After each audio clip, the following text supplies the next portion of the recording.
Hello guys, welcome back to my channel. Today we will discussing about flower that is sexual reproduction in plant. आज का हमारा ये बहुत दिलचस्प topic है और ये टॉपिक स्टार्टिंग से लेकर एंड तक आपको देखना है और इस टॉपिक से रिलेटेड नीट में या फिर 12th में बहुत ज्यादा सवाल बनते हैं किससे सेक्सुअल रिप्रोडक्शन इन प्लांट से।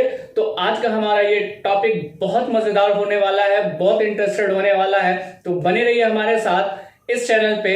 अभी हम लोग डिस्कस करने जा रहे हैं किसके ऊपर, प्लांट के ऊपर। प्लांट जनरली दो तरह के होते हैं, एक जिसे आप कहते हो गैमेटोफाइट और दूसरा प्लांट जिसे आप कहते हो स्पोरोफाइट। गैमेटोफाइट वो प्लांट होते हैं जो गैमेट के बने होते हैं और गैमेट हैप्लॉइड नंबर होता है। क्या सर ऐसा भी कोई प्लांट हो सकता है? तो बिल्कुल हाँ, ऐसे प्लांट्स होते हैं। जनरली अगर आप प्लांट का क्लासिफिकेशन करते हो तो प्लांट का क्लासिफिकेशन सबसे पहले प्लांट को दो पार्ट में डिवाइड किया जाता है। पहला जिसे आप कहते हो क्या, क्रिप्टोगैम्स, और दूसरा जिसे आप कहते हो फेनेरोगैम्स। क्रिप्टोगैम्स वो प्लांट होते हैं जिसमें जनरली फ्लावर नहीं होते हैं, वो प्लांट को आप क्रिप्टोगैम्स कहते हो। और इसमें तीन आ जाते हैं, पहला आपका थैलोफाइटा, दूसरा ब्रायोफाइटा और तीसरा टेरिडोफाइटा। ये तीन प्लांट ऐसे प्लांट है जिसमें फ्लावर नहीं होते हैं। लेकिन दूसरे क्लासिफिकेशन में फेनेरोगैम्स पे बात कर रहे हैं, तो ये फेनेरोगैम्स में जो प्लांट आएंगे वो दो प्लांट है, पहला है एंजियोस्पर्म और दूसरा जिम्नोस्पर्म। तो सर ये तो क्लासिफिकेशन रहा। क्लासिफिकेशन के बाद ये क्लियर नहीं हो पाया अब तक कि सर स्पोरोफाइट्स क्या है, गैमेटोफाइट्स क्या है। तो गाइज एक छोटी सी बात वो ये है कि इसमें जो प्लांट्स होते हैं, कुछ ऐसे प्लांट होते हैं जो गैमेटोफाइट होते हैं, जैसे एग्जांपल के तौर पे थैलोफाइटा, ब्रायोफाइटा, इन सारे कैटेगरीज में जो प्लांट आते हैं वो जनरली कैसे होते हैं, तो गैमेटोफाइटिक प्लांट होते हैं because the parent body is made up of haploid number of chromosome. लेकिन दूसरा एग्जांपल जो है वो है स्पोरोफाइट प्लांट, तो मोस्ट ऑफ द डैप्लॉइड प्लांट। तो गाइस सबसे पहले इस चैप्टर में हम लोग स्पोरोफाइट्स और गैमेटोफाइट्स समझ चुके हैं। तो स्पोरोफाइट्स गैमेटोफाइट्स समझने के बाद जो अगला हमारा बात है वो फ्लावर के ऊपर है। फ्लावर क्या होता है? डेफिनेशन आप जानते हो कि flower is a reproductive part of the plant. एक और लाइन याद रखना आपको कि it is modified of shoot. लेकिन जस्ट इसके नीचे आप देख रहे हो जिसे आप थैलेमस कहते हो, thalamus is modified of stem. इस दो पॉइंट को आप अपने माइंड में रखोगे, ये एनसीईआरटी का लाइन में बता रहा हूं फिर से। क्या फ्लावर जो है वो मॉडिफाइड है किसका, शूट का, लेकिन thalamus is a modified of stem. तो ये जो अभी आपको मैं फ्लावर पढ़ाने जा रहा हूं, ये फ्लावर क्या है, रिप्रोडक्टिव पार्ट है प्लांट का। फ्लावर इन्वॉल्व होता है सेक्सुअल रिप्रोडक्शन में और ये फ्लावर के कुछ ऐसे बेसिक स्ट्रक्चर है जिसे आपको पहले समझना होगा, उसके बाद हम लोग इसमें बहुत सारी चीजें देखेंगे। पहले तो मैं आपसे डिस्कस करना चाहूंगा दैट इज कॉल्ड थैलेमस। ये जो थैलेमस आपको दिख रहा है, ये थैलेमस एक प्लेटफॉर्म प्रोवाइड करता है और ये थैलेमस के ऊपर कैलिक्स, कोरोला, एंड्रोसियम, गाइनीशियम, ये सारी चीजें पाई जाती है। थैलेमस पे अगर और हम बात करते हैं तो आगे आप लोग ये पढ़ोगे कि बहुत सारे फ्रूट जिसे आप खाते हो वो फ्रूट्स थैलेमस से डेवलप्ड करता है, that is called false fruit. कौन? एप्पल। एप्पल जो आप खाते हो, एप्पल एक एग्जांपल है फॉल्स फ्रूट का। और वो फ्रूट्स कहां से डेवलप करता है? ओवरी से नहीं बल्कि थैलेमस से।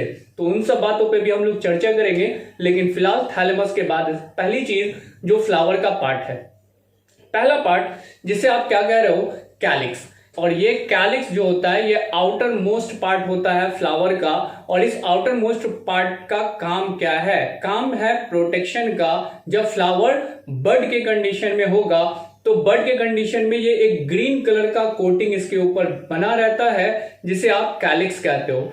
लेकिन जैसे ही फ्लावर ओपन होने लगेगा तो ये यहां से नीचे की तरफ चला जाएगा और जनरली ये ग्रीन कलर का होता है मोस्ट ऑफ द फ्लावर में।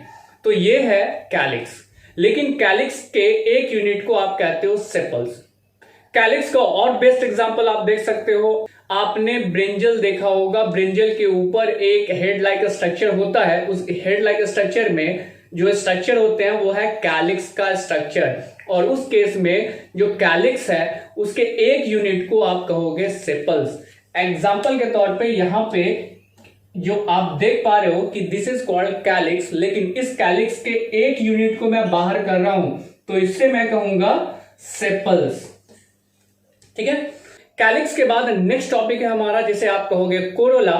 तो कोरोला जो है वो सेकंड मोस्ट वॉल्स है प्लांट का, और ये कोरोला अट्रैक्टिव कलर का होता है। और ये अट्रैक्टिवनेस किसके लिए होता है? ये इंसेक्ट के लिए होता है, ताकि इंसेक्ट इस फ्लावर की तरफ अट्रैक्ट हो सके और इसका पॉलिनेशन करा सके। तो यहां पर ये इन्वॉल्वमेंट इसी चीज के लिए रखता है।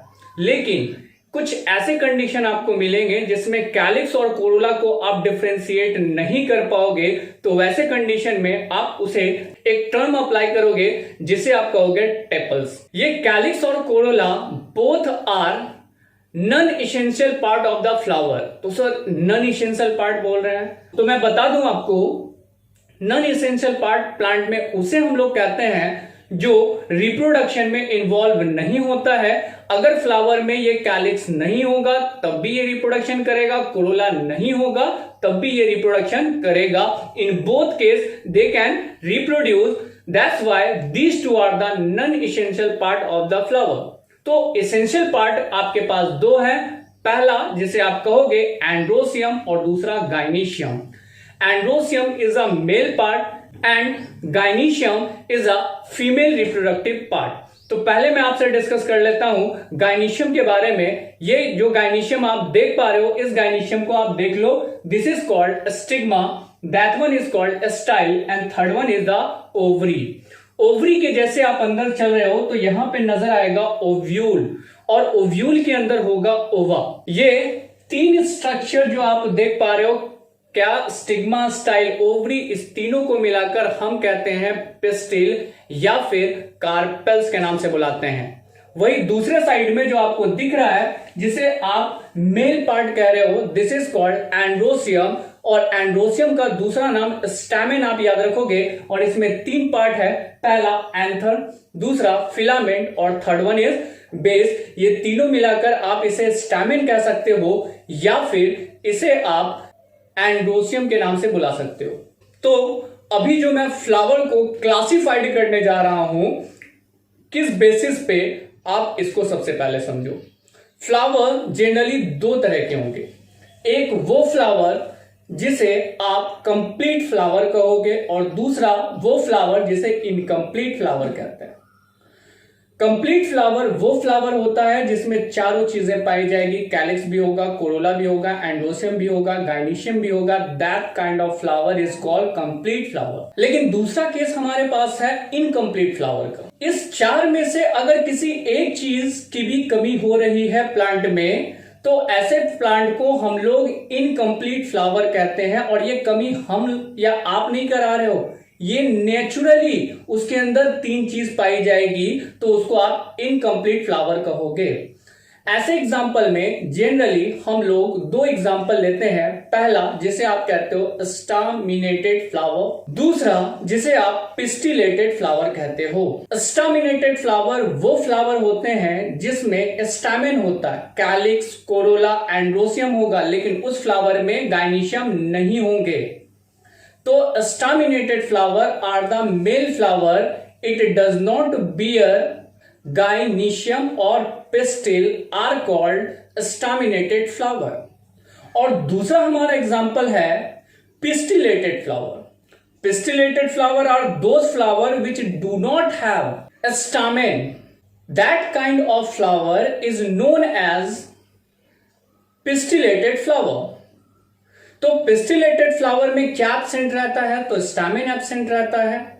तो ऐसे फ्लावर को सिर्फ फीमेल फ्लावर हम लोग कह सकते हैं। स्टैमिनेटेड फ्लावर को रिप्रेजेंट करने के लिए हमें ये सिंबल लगाना पड़ता है, लेकिन पिस्टिलेटेड फ्लावर के लिए हमें ये सिंबल लगाना पड़ता है। लेकिन ये जो केस मैं बता रहा हूं, ये यूनिसेक्सुअल प्लांट में आते हैं। यूनिसेक्सुअल प्लांट जिसे आप कह सकते हो कि एक फ्लावर में एक ही कोई मेल या फीमेल कैरेक्टर होगा, ऐसे को आप यूनिसेक्सुअल प्लांट कहोगे। लेकिन बायसेक्सुअल प्लांट को मोनोसियस कहते हैं। याद रखना, bisexual plant is called monoecious. और ऐसे प्लांट में बोथ कैरेक्टर प्रेजेंट होते हैं, मतलब उसके लिए हम लोग सिंबॉलिक रिप्रेजेंटेशन ये लगाते हैं। इसका मतलब ये होता है कि इसमें मेल कैरेक्टर भी है और फीमेल कैरेक्टर भी है, यानी both the character are present in a flower. तो ऐसे फ्लावर को आप बायसेक्सुअल फ्लावर कह सकते हो या फिर मोनोसियस फ्लावर कह सकते हो। लेकिन वो फ्लावर जिसमें मेल फ्लावर अलग है, फीमेल फ्लावर अलग है, तो ऐसे फ्लावर को आप इनकम्प्लीट फ्लावर भी बुला सकते हो, या फिर अगर मेल है तो स्टैमिनेटेड फ्लावर और अगर फीमेल है तो पिस्टिलेटेड फ्लावर होगा। अगर मैं बात करूं प्लांट को लेकर के, तो most of the plant is monoecious means bisexual. ज्यादातर जो आपके प्लांट होते हैं वो बायसेक्सुअल होते हैं इस कैटेगरीज के। जैसे आपके आसपास रोज है, या फिर चाइना रोज है, या फिर लिलीज है, जैस्मिन है, this all are the plant are bisexual.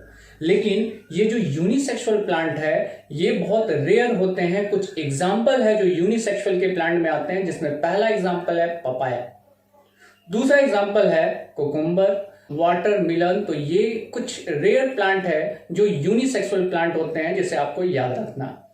Flower में अभी हम लोग बात किए हैं एंडोसियम गायनीशियम के बारे में, तो पहला हेडिंग हम देंगे एंडोसियम। हाँ तो गाइज, अगला हमारा टॉपिक है जिसको आप कह रहे हो स्टैमेन। ये आप स्ट्रक्चर देख पा रहे हो स्टैमेन का, ये स्टैमेन है और स्टैमेन में 3 स्ट्रक्चर है, एंथर, फिलामेंट और बेस। ये जो अभी आपको एंथर नजर आ रहा, इसे हम लोग कट करके देखेंगे, लेकिन पहले इस पे आ जाते हैं एंथर के बारे में। Anther is modified of leaf. ये मॉडिफाइड है किसका? लीफ का। And it is responsible for the formation of pollen grain. और इसी पॉलन ग्रेन को आप किस नाम से बुलाते हो? माइक्रोस्पोर के नाम से बुलाओगे कि माइक्रोस्पोर या पॉलन ग्रेन सेम हुआ, that is haploid gamete which is formed inside the anther. ये एंथर जो होता है वो थीकस होता है। थीकस का मतलब it's a chamber like structure, और ये generally most of the plant में ये डायथीकस होगा, मतलब 2 थीका एक साथ जुटा होगा, फ्यूज होगा, तो इसे हम लोग क्या कहते हैं? डायथीकस। लेकिन कुछ ऐसे प्लांट है जिसमें डायथीकस नहीं बल्कि मोनोथीकस होता है। फैमिली का नाम है मेल्वेशिया और इसके प्लांट में आ जाता है चाइना रोज। तो चाइना रोज जो प्लांट होते हैं उसका जो एंथर होता है वो डायथीकस नहीं होता है बल्कि कैसा होता है? मोनोथीकस। उसमें एक ही चैम्बर होता है। तो ऐसे केस में हम लोग अब जो बात कर रहे हैं कि एंथर को जब हम ट्रांसवर्स सेक्शन में काटेंगे, एंथर जनरली कैसा होता है? डायथीकस बाइलोब्ड होता है, डायथीकस बाइलोब्ड। तो जैसे ही हम इसे काट के देखते हैं तो हर कॉर्नर पे इसके फॉर्मेशन होता है किस चीज का? पॉलन ग्रेन का। तो ये जो स्ट्रक्चर मैं बना रहा हूं that is the transverse section of microsporangium. इसका नाम क्या याद रखना आपको? This one is the microsporangium. ये माइक्रोस्पोरेंजियम जो है वो उसी में एक्चुअल में फॉर्मेशन होता है किस चीज का? पॉलन ग्रेन का। जो पॉलन ग्रेन के बारे में मैं कह रहा हूं वो पॉलन ग्रेन इसी के अंदर बनेगा। This one is the pollen grain. किसके अंदर? माइक्रोस्पोरेंजियम के अंदर। तो ये स्ट्रक्चर आपको जानना है क्योंकि स्ट्रक्चर से रिलेटेड सवाल आते हैं, तो पहले आप स्ट्रक्चर इसका समझ लो आसान तरीके से। स्ट्रक्चर में सबसे पहले स्ट्रक्चर में मैं बात कर रहा हूं कि पहला स्ट्रक्चर कौन सा? ये वाला। तो सबसे आउटर है इसलिए ये होगा एपिडर्मिस, और एपिडर्मिस का काम है प्रोटेक्शन का, तो ये प्रोटेक्ट करेगा। एपिडर्मिस के बाद दूसरा लेयर है जिसका नाम है इंडो। जो लेयर होता है ये लेयर का भी काम प्रोटेक्शन का है, लेकिन ड्यूरिंग डेहिसेंट यानी जब इसे पॉलन ग्रेन को बाहर निकलना है उस वक्त ये ड्राई हो जाएगा, और ड्राई होने के साथ साथ गैप्स का फॉर्मेशन करेगा जिससे पॉलन ग्रेन बाहर निकल सके। इसके जस्ट बाद अगर मैं यहां पर बात कर रहा हूं थर्ड लेयर, तो थर्ड लेयर आपका बनता है जिसे आप कहते हो मिडिल लेयर। लेकिन इस 3 लेयर के अलावा इसमें एक सबसे इंपॉर्टेंट 4th लेयर होता है जिसको आप यहां देख पा रहे हो, जिसे मैं कहता हूं टैप्टम। आपको भी क्या कहना? टैप्टम कहना। टैप्टम के बारे में अगर मैं बात करूं तो टैप्टम जो होता है वो बहुत इंपॉर्टेंट हो जाता है और इससे सवाल बनते ही बनते हैं। और टैप्टम है क्या? टैप्टम वो लेयर है जो एक्चुअल में न्यूट्रिएंट प्रोवाइड करता है किसको? तो पॉलन ग्रेन को। डेवलपिंग पॉलन ग्रेन माइक्रोस्पोर को न्यूट्रिएंट किससे मिलता है? टैप्टम से मिलता है। और ये टैप्टम यूनिन्यूक्लिएटेड भी हो सकता है, बाइन्यूक्लिएटेड भी हो सकता है और मल्टीन्यूक्लिएटेड भी हो सकता है। और इसका साइटोप्लाज्म जो होता है वो डेंस साइटोप्लाज्म होता है। किसका? टैप्टम का। साथ में ये टैप्टम कुछ सर्टेन एंजाइम्स का भी सिक्रीशन करता है। तो एंजाइम्स का नाम वगैरह याद नहीं रखना, लेकिन हाँ, टैप्टम का काम क्या है? न्यूट्रिएंट प्रोवाइड करना। किसको? तो डेवलपिंग पॉलन ग्रेन को। जस्ट उसके अंदर अगर आप चल रहे हो तो उसके अंदर क्या है? तो उसके अंदर है बच्चा पॉलन ग्रेन। और ये पॉलन ग्रेन एक्चुअल में क्या है? हमारा गैमेट है। कौन सा गैमेट? Male gamete. ये जो पॉलन ग्रेन इसके अंदर बन रहा है, ये पॉलन ग्रेन का फॉर्मेशन हो रहा है एक सेल से, जिस सेल को आप कहोगे माइक्रोस्पोर मदर सेल। ये माइक्रोस्पोर मदर सेल है। और इस माइक्रोस्पोर मदर सेल में जो सेल है वो कितना है? 2n, मतलब डैप्लॉइड नंबर ऑफ क्रोमोसोम है। किसके अंदर? इस सेल के अंदर, माइक्रोस्पोर मदर सेल के अंदर। और ये डैप्लॉइड सेल मियोसिस सेल डिवीजन करता है। याद करो, इससे पहले वाले वीडियो लेक्चर में मैंने आपको मियोसिस सेल डिवीजन समझाया था। वही मियोसिस सेल डिवीजन मैं यहां अप्लाई करने जा रहा हूं। पहला मियोसिस सेल डिवीजन होगा और ये दो क्या बनाएगा? Haploid cells. और वो further second meiosis cell division perform करेगा और ये टोटल 4 हैप्लॉइड सेल्स आपको दिखेंगे। ये चारों हैप्लॉइड सेल्स पॉलन ग्रेन का काम करेंगे, ये चारों हैप्लॉइड सेल। तो यहां पर जो माइक्रोस्पोर मदर सेल होगा, ये माइक्रोस्पोर मदर सेल जाएगा मियोसिस सेल डिवीजन में और रिजल्ट करेगा 4 पॉलन ग्रेन के फॉर्मेशन का। किसके अंदर? इनसाइड द माइक्रोस्पोरेंजियम के अंदर। जनरली होता क्या है कि जब पॉलन ग्रेन का फॉर्मेशन होता है तो पॉलन ग्रेन के फॉर्मेशन के बाद ये जो 4 सेल्स बनते हैं वो चारों सेल्स एक साथ एक शेप में होंगे। तो ऐसे केस में हम इसे कहते हैं आइसोबाइलैटरल। लेकिन ये चारों सेल पॉलन ग्रेन के केस में एक दूसरे के साथ फ्यूज रहते हैं। जैसे आप यहां पे देख लो, this is the example of isobilateral. कौन सा एग्जांपल है? आइसोबाइलैटरल।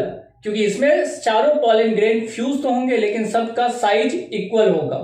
दूसरा केस इसमें लीनियर होता है। This one is a linear. और ये लीनियर मतलब पॉलन ग्रेन बनेगा और पॉलन ग्रेन का अरेंजमेंट किस फॉर्म में होगा?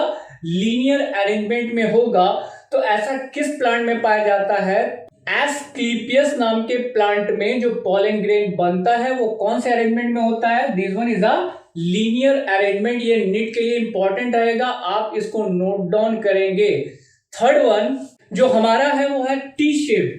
और ये टी शेप्ड में जो आपको 4 पॉलन ग्रेन बनेंगे, ये चारों पॉलन ग्रेन इस बेसिस पे अरेंज रहेगा कि ये कौन सा शेप्ड आपको दिखेगा? शेप्ड दिखेगा, टी शेप्ड। और इसका एग्जांपल है आपका एरिस्टोलोसिया जो है वो एग्जांपल है किसमें? जो टी शेप्ड का फॉर्मेशन करता है। लेकिन इन सब के बावजूद एक बात और, ये फ्यूज तो एक दूसरे के साथ रहेगा कहां? लेकिन इनसाइड, अंदर। लेकिन जैसे ये बाहर निकलना स्टार्ट होगा, बाहर निकलने से पहले ही अंदर ही ये क्या हो जाएगा? डिफ्यूज कर जाएगा। मतलब हर पॉलन ग्रेन एक दूसरे के साथ से सेपरेट हो जाएगा।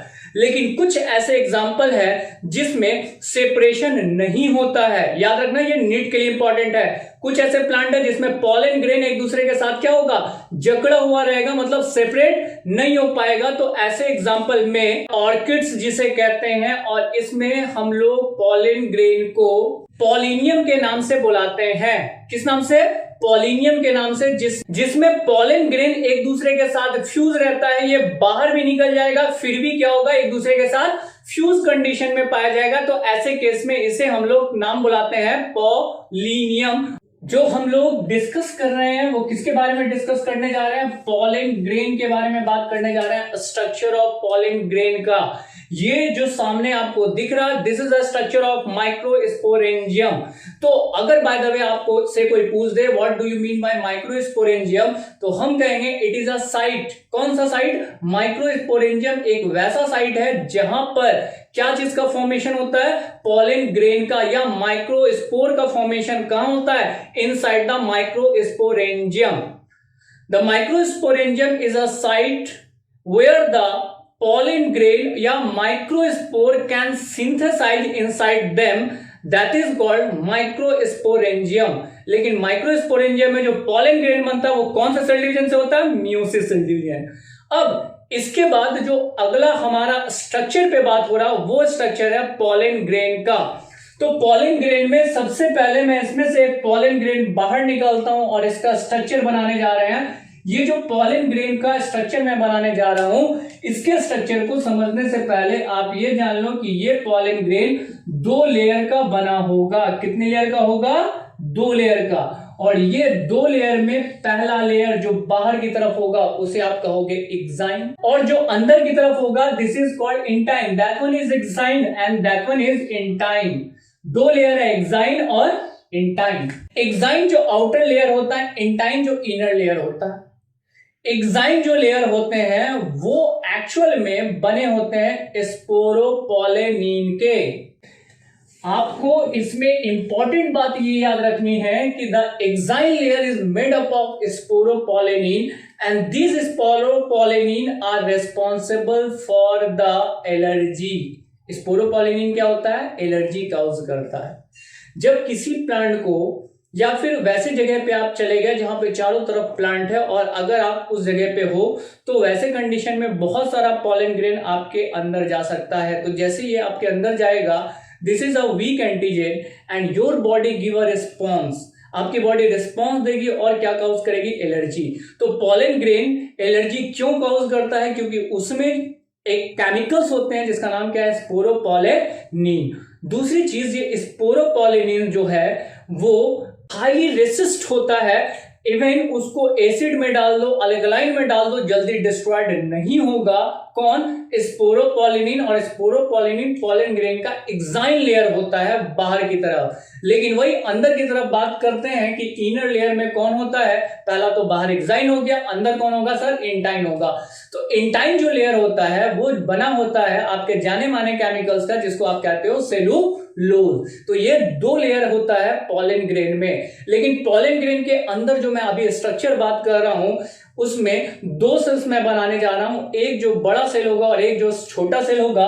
बड़ा वाले सेल को आप देख रहे हो, this is called vegetative cell. ये मैं उसका न्यूक्लियस बना रहा हूं, ये एक वेजिटेटिव सेल होगा। तो सर आपने तो एक ही बनाया, लेकिन अभी मैं दूसरा बनाने जा रहा हूं। इस सेल के अंदर फ्लोटेड कंडीशन में एक सेल होगा, this one is a second cell, this is called generative cell. ये जनरेटिव सेल है और ये बड़ा वाला कौन सा सेल हुआ? Vegetative cell. तो यहां पे 2 सेल्स आपके पास है, एक जिसे आप जनरेटिव सेल कहोगे और दूसरा जिसे आप कहोगे वेजिटेटिव सेल। दोनों के अंदर क्रोमोसोम का नंबर क्या होगा? हैप्लॉइड होगा। लेकिन इसे हम लोग आगे देखेंगे कि ऐसा किस केस में होता है। लेकिन फिलहाल अभी सुनेंगे कि ऐसा जो होता है वो एंजियोस्पर्मिक प्लांट में होता है, वो भी 100% एंजियोस्पर्मिक प्लांट में नहीं, 60% एंजियोस्पर्मिक प्लांट वैसे हैं जिसमें इस तरह का कंडीशन होगा। किस तरह का? जिसमें 2 सेल्स होंगे, जनरेटिव सेल भी और वेजिटेटिव सेल भी। इसके अलावा ये 2 सेल और 2 लेयर के अलावा पॉलन ग्रेन में एक और चीज होता है, this is a minute gap, जहां से ये अपना पॉलन ट्यूब का फॉर्मेशन करेगा। क्योंकि बाहर का लेयर तो एक्साइन है, एक्साइन से तो कहीं निकल नहीं सकता, लेकिन ये छोटे से पोर से ये अपने पॉलन ट्यूब का फॉर्मेशन करेगा ताकि फर्टिलाइजेशन को ये परफॉर्म कर सके। तो यहां पे ये स्ट्रक्चर किसका है? ये स्ट्रक्चर है पॉलन ग्रेन का। और पॉलन ग्रेन क्या होता है ये आपको बहुत अच्छे से पता है कि pollen grain is a haploid, that is male gamete which contain 2 layer exine and intine. Exine layer is made up of sporopollenin and intine layer is made up of cellulose. In 60% angiospermic plant contain two cell, one is a generative cell and second one is vegetative cell. याद रखना vegetative क्या होगा, बड़ा होगा, और generative कैसा cell होगा, छोटा होगा, जो उसमें फ्लोट करता रहेगा। किस सेल में? वेजिटेटिव सेल में। कौन फ्लोट करता रहेगा? Generative cell. तो ये स्ट्रक्चर रहा पॉलन ग्रेन का, और इस पॉलन ग्रेन को जब हम लोग लेकर जाएंगे डबल फर्टिलाइजेशन में तो इसमें और भी बहुत सारी बातें समझेंगे। हेलो गाइस, माइक्रोस्पोरेंजियम पढ़ने के बाद ये हमारा टॉपिक है मेगास्पोरेंजियम, और ये मेगास्पोरेंजियम में जो हम लोग पढ़ने जाएंगे, सबसे पहले बात करेंगे मेगास्पोरोफिल्स के बारे में। ये मेगास्पोरोफिल्स जिसे आप कार्पेल्स के नाम से बुला सकते हो, या फिर अगर आपका मन कर रहा तो आप पिस्टिल के नाम से भी इसे कंसीडर कर सकते हो। तो गाइस, सबसे पहले मैं आपको बताना चाहता हूं कि ये कार्पेल जिसे मेगास्पोरोफिल कह रहे हैं, इसमें कुछ बेसिक स्ट्रक्चर है। ये है first one stigma, second one style and third one is ovary. तो carpels is a modified of leaf. Carpels के बारे में अगला डिस्कशन ये होता है कि ये कार्पेल्स डिपेंड करते हैं प्लांट्स के ऊपर। किसी प्लांट में ये मोनोकार्पेलरी हो सकता है, किसी प्लांट में ये बाइकार्पेलरी हो सकता है, किसी प्लांट में ये मल्टीकार्पेलरी हो सकता है। तो ये मल्टी, मोनो, बाई, ये सारे कार्पेल्स डिपेंड करते हैं। आप कैसे पहचानोगे कि ये मोनोकार्पेलरी है सर, ये बाइकार्पेलरी है, ये ट्राइकार्पेलरी है? एग्जांपल के तौर पे मैं आपसे सीड का नंबर काउंट करने कह दूं, अगर किसी प्लांट के अंदर सीड 1 पाया जा रहा है तो this is the best example of monocarpellary. Example के तौर पे मैंगोज, लीचीज, ये सारे क्या है, इनके पास एक सीड होते हैं, तो ऑब्वियसली इनके पास एक कार्पेल्स होंगे। That's why it is called monocarpellary. लेकिन दूसरे ही एग्जांपल में मैं बात करूं मल्टीकार्पेलरी, जैसे पपायाज, वाटरमेलन, इन सब के अंदर बहुत सारे सीड्स होते हैं, तो ऑब्वियसली इसके अंदर बहुत सारे कार्पेल्स पाए जाते होंगे, तो ऐसे को हम लोग कहते हैं मल्टीकार्पेलरी। एग्जाम्पल के तौर पे मैं और भी बात करूंगा चाइना रोज कैसा है, पेंटाकार्पेलरी। तो कार्पेल्स के नंबर के ऊपर डिपेंड करता है ये कितने कार्पेल्स होते हैं। तो यहां पर जो कार्पेल्स के बारे में आगे हम लोग बात करने जा रहे हैं, ये 3 स्ट्रक्चर के बारे में। पहला है जिसे आप कहोगे stigma, second one style and third one is ovary. ये stigma is a platform. Stigma एक प्लेटफॉर्म प्रोवाइड करेगा, किसके लिए? पॉलन ग्रेन के लिए। They provide a platform for pollen grain for the fertilization of gamete. तो पॉलन ग्रेन जब कभी आएगा तो वो स्टिग्मा पे ऊपर आएगा, और स्टिग्मा पे आने के बाद ये अपना जर्म ट्यूब डेवलप करेगा, जो स्टाइल से होते हुए कहां पहुंचेगा? ओव्यूल के पास। ओव्यूल क्या होते हैं? तो ओवरी के अंदर ओव्यूल पाए जाते हैं, और इसी ओव्यूल को आप तो किस नाम से बुलाते हो? मेगास्पोरेंजियम। किसको? ओव्यूल को। और ओव्यूल के अंदर पाए जाते हैं एग्स। तो इसके बाद अगला जो ये स्ट्रक्चर मैंने यहां पे ड्रॉ किया है, this one is a ovule and that one is a ovary. जरूरी नहीं है कि एक ओवरी बनाया तो सर उसमें एक ही ओव्यूल होगा, एक ओवरी में एक से ज्यादा ओव्यूल हो सकते हैं। तो मैं यहां पर अब जो डिस्कस करने जा रहा हूं वो हमारा एक्चुअल स्ट्रक्चर है, जिसका नाम है मेगास्पोरेंजियम। इस मेगास्पोरेंजियम में डिस्कस करने से पहले मैं आपको बता दूं कि ये जो स्ट्रक्चर मैंने अभी ड्रॉ किया है, इस स्ट्रक्चर में कुछ बेसिक चीजें आपको डिवाइड करनी है, जिसमें ये अंदर का लेयर सबसे पहले मैं डिवाइड कर रहा हूं, जिसे आप कहोगे एम्ब्रियो सैक। इस एम्ब्रियो सैक में आपको total number of cell count करने की, कितने सेल होते हैं। तो एम्ब्रियो सैक में 1 2 3 4 5 6 और ये पूरा एक टोटल 7 सेल होते हैं। लेकिन 7 सेल के अंदर न्यूक्लियस कितने होते हैं? तो न्यूक्लियस आप काउंट कर लो, 1 2 3 4 5 6 7 8, टोटल 8।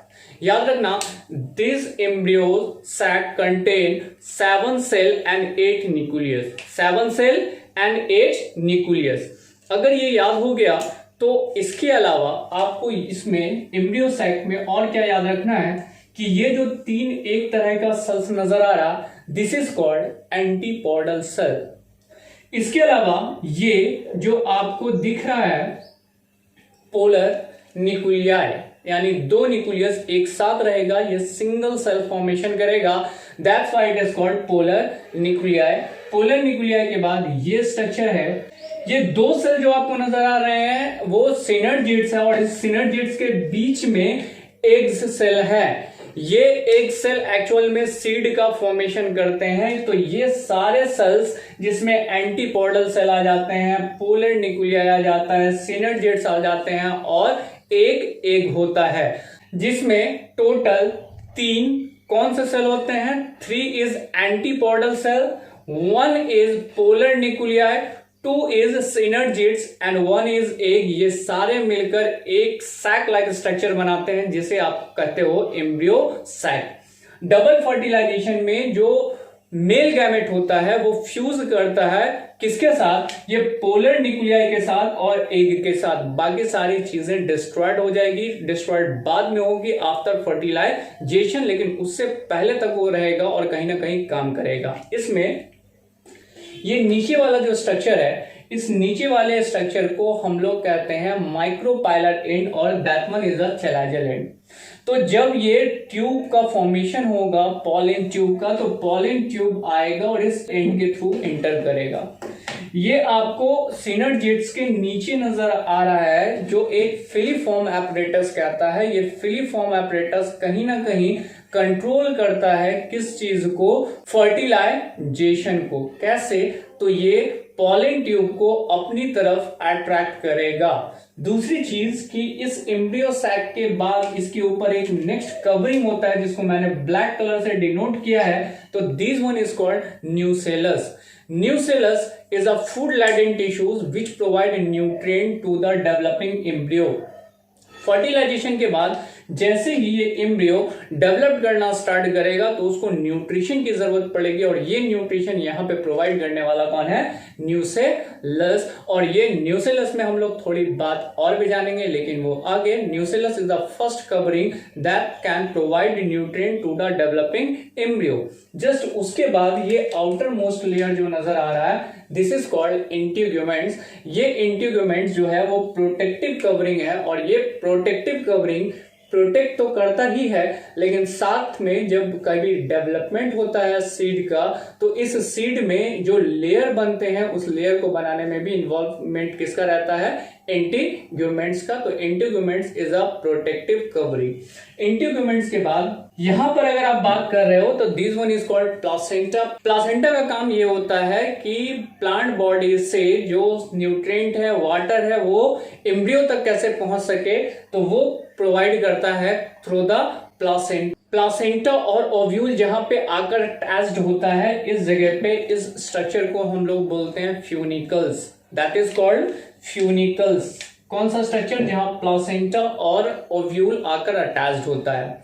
तो ये हमारा अभी स्ट्रक्चर रहा। कौन सा स्ट्रक्चर? मेगास्पोरेंजियम का। लेकिन ये मेगास्पोरेंजियम का फॉर्मेशन जो होता है वो एक सेल डिवीजन से होता है जिसको आप कहते हो मियोसिस सेल डिवीजन। और ये मियोसिस सेल डिवीजन में फॉर्मेशन क्या होता है वो अभी आप सीखोगे। मेगास्पोरेंजियम को पढ़ने के बाद जो अगला टॉपिक है हमारा बच्चा कि अगला हमको क्या पढ़ना है, इसमें जो मियोसिस सेल डिवीजन होगा और ये फॉर्मेशन करेगा किस चीज का? ये एम्ब्रियो सैक का। That's a important points of view, that is called megasporogenesis. तो अभी जो हम लोग मेगास्पोरोजेनेसिस पर डिस्कस करने जा रहे हैं वो है क्या? जनरली मैं आपको सबसे पहले ये बता दूं कि ये जो मैं स्ट्रक्चर बना रहा हूं, it contain a single cell. ये मेगास्पोर मदर सेल है और ये megaspore mother cell meiosis cell division में जाएगा। कैसे? मियोसिस सेल डिवीजन में आपको पता है कि सबसे पहले 2 एन सेल होते हैं जो डिवाइड करके 2 एन सेल में बनते हैं, फिर डिवाइड करके 4 एन सेल में बनेंगे।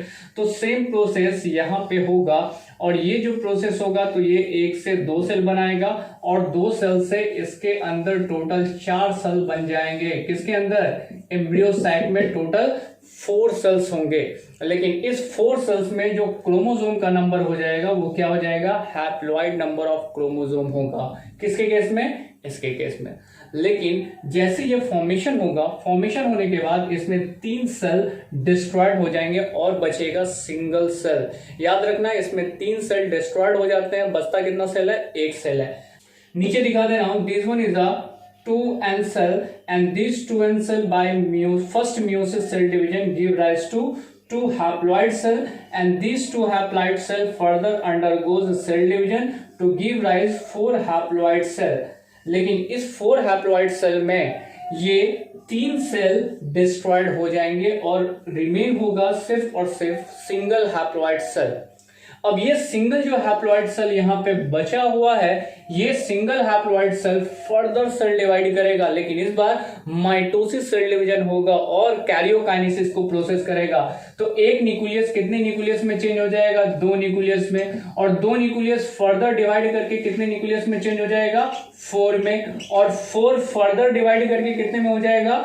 8 में। तो सर आप बता रहे हैं कि यहाँ पे ये डिस्ट्रॉयड भी हो जा रहा है, फिर आगे प्रोसेस भी कर दे रहे हैं। तो गाइस मैं आपको ये बता दूं कि यहाँ पे पहला था मेगास्पोर मदर सेल जो मियोसिस सेल डिवीजन में गया, मतलब 2n सेल, 2 सेल बनाया है, वो दिख रहा है। ये 2n सेल फर्दर डिवाइड किया, 4 सेल बनाया था, लेकिन 4 सेल में 3 सेल डिस्ट्रॉयड हो गया, बचा 1 सेल्स। ये 1 सेल्स आगे माइटोसिस सेल डिवीजन को परफॉर्म करेगा। किसको?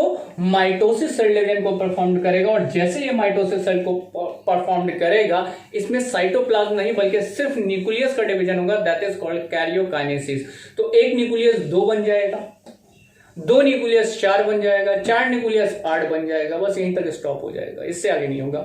ये 8 जो न्यूक्लियस बना है, ये 8 न्यूक्लियस वेल अरेंज होगा, और ये वेल अरेंज हो करके एम्ब्रियो सैक का फॉर्मेशन करेगा, जिसमें 3 ऊपर 3 सेल एंटीपोडल होगा, और 2 न्यूक्लियस एक साथ मिलकर पोलर न्यूक्लियाई बनाएगा। 2 जो है वो सिनर्जिड्स का काम करेगा, और ये क्या बनाएगा? एग का फॉर्मेशन करेगा। That process is called megasporogenesis. मतलब माइक्रोस्पोरोजेनेसिस और मेगास्पोरोजेनेसिस में अगर मैं बात करूं तो both contain meiosis cell division, लेकिन माइक्रोस्पोरोजेनेसिस में जो मियोसिस सेल डिवीजन हो रहा है उसमें एक मियोसिस से टोटल 4 माइक्रोस्पोर बन रहे हैं, 4 गैमेट बन रहे हैं। लेकिन दूसरे केस में जो मेगास्पोरोजेनेसिस है, फीमेल गैमेटोफाइट में बात कर रहे हैं, तो इसमें जो एक मियोसिस सेल डिवीजन होगा तो उस एक मियोसिस से 4 तो बनेगा, लेकिन 3 डिस्ट्रॉयड हो जाएगा, तो बचेगा कितना? 1। तो एक मियोसिस से कितना बना? सिर्फ 1 मेगास्पोर बनेगा। That's a important point. Question ज्यादातर आपके नीट के एग्जाम में या आपके बोर्ड के एग्जाम में पूछे जाते हैं, किसके बारे में? मेगास्पोरोजेनेसिस के बारे में, या मेगास्पोरेंजियम के नंबर ऑफ सेल्स के बारे में, टाइप ऑफ सेल्स के बारे में। तो आप इस पे ध्यान दे दिए तो आपके क्वेश्चंस सॉल्व हो जाएंगे। तो आज का हमारा ये वीडियो लेक्चर यहीं खत्म होता है। नेक्स्ट वीडियो के लिए बने रहिए हमारे साथ।